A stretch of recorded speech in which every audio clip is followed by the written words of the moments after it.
NYC Neighborhoods, the ultimate showdown for first-timers. So you're planning your first trip to New York City, and every single person you've talked to is telling you that you have to stay right here in the heart of it all. But what if I told you that for most first-timers, this is actually the last place you should book your hotel? In this video, we're going to pit New York City's most famous neighborhoods against each other to find the undisputed champion for your travel style. We'll break down the vibe, the pros and cons, the attractions, and of course the price tag for each. Forget what you've heard. This isn't about finding the one best neighborhood. This is about finding your best neighborhood. Let's get into it. All right, let's start with the heavyweight champion of tourism, Midtown Manhattan, and its glowing, chaotic heart, Times Square. This is the New York you've seen in a million movies. The neon billboards, the Broadway theaters, the yellow cabs, it's all here.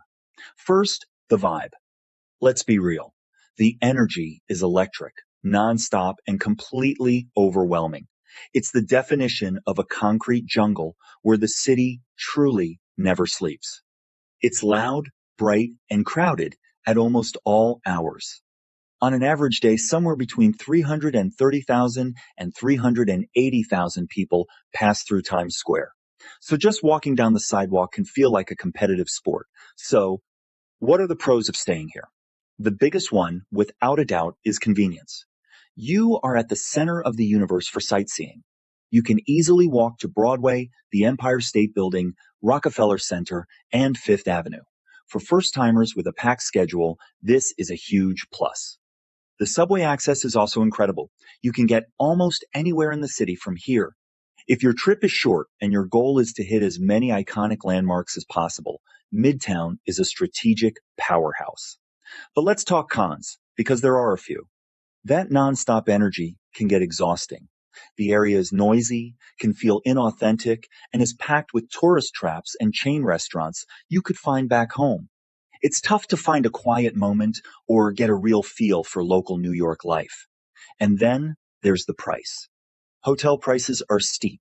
Expect to pay anywhere from $250 to over $900 a night, depending on the season. So, who is Midtown really for?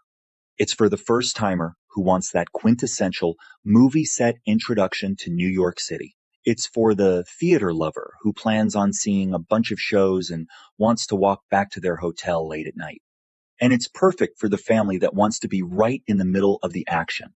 But for those craving a little more personality and a little less chaos, our next contender is waiting. If all that chaos doesn't sound like your thing, let's head downtown to our next contender, Chelsea.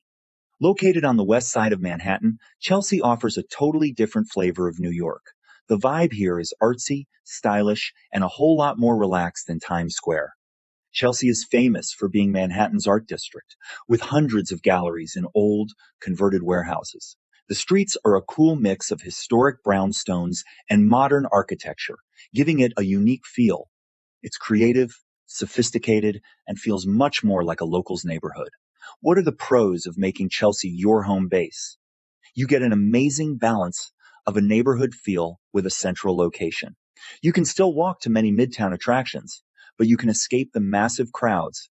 The neighborhood is home to the High Line, a famous elevated park on a former railway that offers a stunning green walkway with city views. You've also got Chelsea Market, an amazing indoor food hall, and the Whitney Museum of American Art. Transit is still great, with several key subway lines running through the area.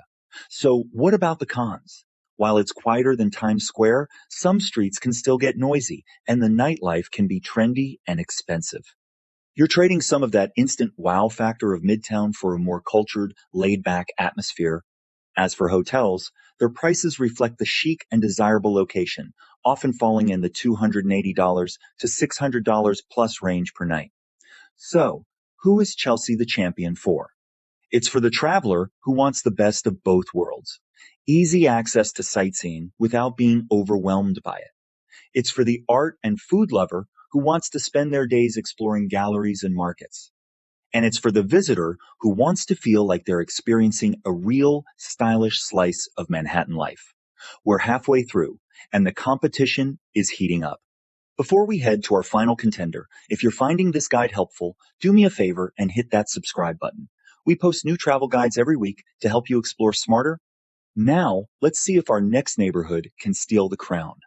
For our final round, we're leaving Manhattan and heading across the East River to the global capital of cool, Brooklyn. We're focusing on two of its most popular neighborhoods for visitors, Williamsburg and DUMBO. The vibe in Brooklyn is a world away from Manhattan's intensity. It's trendy, creative, and has a more laid-back residential feel. Williamsburg is known as the birthplace of the modern hipster, famous for its street art, indie music, vintage shops, and an incredible food scene. DUMBO, which means down under the Manhattan Bridge overpass, is known for its cobblestone streets and stunning waterfront views of the Manhattan skyline. So, what are the pros of staying in Brooklyn? For many, it's authenticity and value. You get to experience a less touristy, more local side of New York. The streets are less packed, giving you more room to breathe. The waterfront parks, like Brooklyn Bridge Park and Domino Park, offer amazing green space and some of the best views in the entire city. Hotel prices in Brooklyn are often more affordable than in prime Manhattan spots, with great places typically ranging from $230 to $550. Now for the cons. The biggest one is the commute. You can generally expect a 15 to 30-minute subway ride to get into Manhattan for major sightseeing, though from some stops it can be as quick as 10 minutes. This can eat into your day, especially on a first visit. Also, Brooklyn is huge, and its attractions are more spread out than in a compact Manhattan neighborhood. So, who is Brooklyn the champion for? It's for the traveler who might have been to NYC before, or the first-timer who cares more about vibe and local culture than seeing every single landmark. It's for the foodie, the artist, and the trendsetter who wants to be surrounded by creativity. And it's perfect for someone on a slightly tighter budget who still wants a stylish, authentic New York experience. So, after 3 rounds, who's the undisputed champion for a first-time visitor? The truth is, it completely depends on the trip you want to have.